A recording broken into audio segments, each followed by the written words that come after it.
तो इतनी नींद की गोली हुई, फिर मैंने अपने शरीर की डॉक्टरी भी कराई है। डॉक्टर मेरे को बोला आप बच कैसे गए, तुमको तो मारना चाहती है तुम्हारी खुद। फिर ये मैंने घर देख की लो तलाशी भाई ली। को मतलब नींद की गोलियां तक दी गई हैं एक आस्की के चक्कर में। और आज हम सिर्फ एक पुरुष के लिए आवाज नहीं उठा रहे, हम औरत के लिए भी आवाज उठा रहे हैं। ग्लोज करने लगी, अपना सामान पैक करा जी, और जी। चलती बनी। लड़का मेरे पास थी, फिर एक लुगाई खड़े होके अपने आदमी को थाने में पिटवा रही है।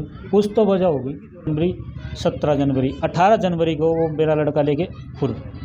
राम राम जी सभी को, और मैं आपके साथ उषा गोयत, और इस वक्त आप देख रहे हैं हरियाणवी ऑलराउंडर।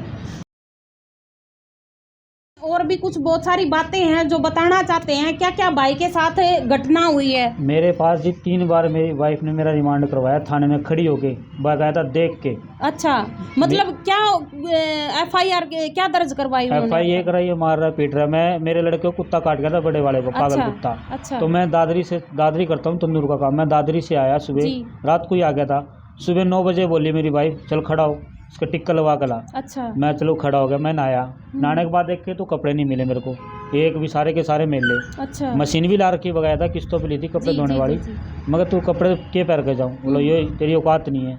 ये बोलती, मैंने उसको थोड़ा थप्पड़ लगा दिया। जी, जी, थप्पड़ लगाने के बाद वो मोहल्ले में खड़ी होगी, जी। गाड़ी ग्लोज करने लगी, अपना सामान पैक करा जी, और जी। चलती बनी। लड़का मेरे पास थी, फिर मैं टिक्का लगा कर लाया। जी। ये प्रॉब्लम थी, उससे पहले भी हुई थी कोई बहस, वो थाने में चलेगी। मेरे जी। वहाँ पे डंडे लगाए, खड़े होके डंडे लगाए।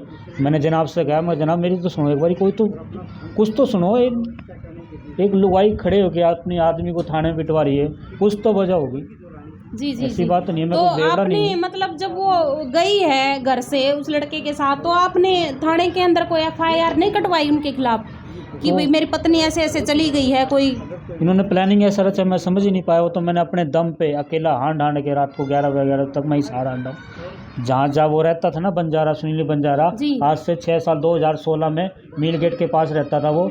वहाँ भी मैं जाया, वहाँ मेरी पत्नी 2016 में उसके साथ स्कूटी में बैठ के गई हुई है। वही एड्रेस मेरी पत्नी मेरे को बताती थी, मैं समझ नहीं पाया ये एड्रेस तो उसका है। वो मेरी पत्नी ने बिल्कुल इशारा रट दिया, मैं वहाँ हूँ, वहाँ हूँ, वहाँ हूँ। जहाँ जहाँ मेरे को बताया मैं वहाँ गया हूँ स्पेशल। जी। पैसे ख़त्म हो गए तो पैदल गया हूँ, ऑटो करके गया हूँ। लेकिन मेरी सास ने एक मतलब नहीं है, जो आई हो मेरे साथ खड़ी हुई हो, बेटा मैं भी ढूंढवाती हूँ। कोई भी नहीं आया, कि धमकी देते थे बस थाने की। बोला हम तो तने देख लेंगे, तने देख लेंगे, तने देख लेंगे। इस डर के मारे मैं अकेला नहीं बैठा, घर बच्चों को छोड़ के भुन्ना दोनों को जब मेरे पास ही थे। जी। अच्छा, 13 जनवरी को तारीख थी मेरी वाइफ की। जी। 12 जनवरी को 13 जनवरी को मैंने अपनी सास बुला ली, जी। मेरा साला सोनू बुला लिया। 13 जनवरी को मेरी वाइफ तारीख पे नहीं आई है। जी। वकील के पास फ़ोन आया 11 बजे, बोला एक्सीडेंट हो गया मेरा, मैं नहीं आऊँगा। चलो तारीख मिल गई हमको। तारीख मिलने के बाद अगले दिन मेरी वाइफ आ गई। जी। मैं जब भी नहीं समझ पाया, इसने कल झूठ बोला था, तारीख पे नहीं, एक्सीडेंट हो गया। जी।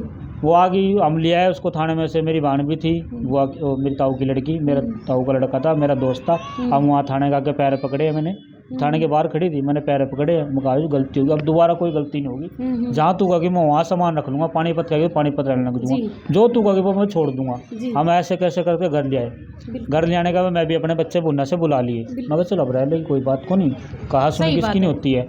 फिर 2 दिन मैं घर रहा, मैं भी नहीं गया काम पे, 2 दिन घर रहा मैं, क्योंकि मेरी सिस्टर की शादी थी 26 जनवरी की। ये बात है 14 जनवरी, 15 जनवरी, 17 जनवरी, 18 जनवरी को वो मेरा लड़का लेके फुर। अच्छा। मेरे को बोली काम पे जाना है, ब्याह की तैयारी करनी है, तू काम पे जा। मैं भी कब तक घर रहता, मैं होटल पे चला गया काम के लिए। पीछे से फ़ोन आ गया, भाई उनकी मौसी लगती है, मौसी गई और वहाँ का लड़का, वो लड़का भी लेगी गोली।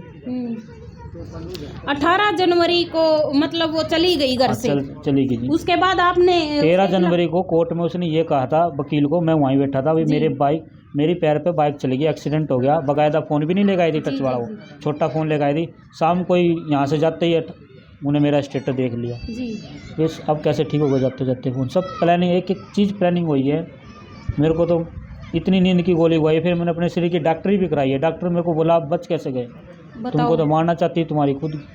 ये देख लो भाई को मतलब नींद की गोलियां तक दी गई हैं एक आस्की के चक्कर में। और कहाँ तक हमारा समाज ये मतलब कहाँ जा रहा है, कुछ समझ नहीं आ रहा। और एक और बात मैं कहना चाहती हूँ भाई, जो ये लिव इन रिलेशनशिप का ये जो मामला है, जिसमें एक लेडीज और पुरुष मतलब गलत जो भी करता है, तो भाई देखो गलती है, चाहे वो पुरुष हो और चाहे वो औरत हो। आज हम सिर्फ एक पुरुष के लिए आवाज़ नहीं उठा रहे, हम औरत के लिए भी आवाज़ उठा रहे हैं। तो आप बोलते हो कि भाई औरत होके औरत के लिए गलत क्यों बोल रही हो? औरत होके औरत के लिए गलत नहीं बोल रही मैं गलत के लिए गलत बोल रही हूँ। क्योंकि हमारे समाज के अंदर औरतें बहुत ज़्यादा मतलब मामले आ रहे हैं कि औरतें ज़्यादा मतलब ये जो लिव इन रिलेशनशिप का मामला चल रहा है इसमें औरतें ज़्यादा कसूरवार पाई जा रही हैं। लेकिन जो ये हमारा कानून है इसने औरतों को बहुत ज़्यादा ही मतलब छूट दे रखी है। कानून ऐसे हमारी सरकार ने बना दिए हैं जिससे मतलब हमारी जो ये बहनें ऐसा काम कर रही हैं उनका डर निकल चुका है।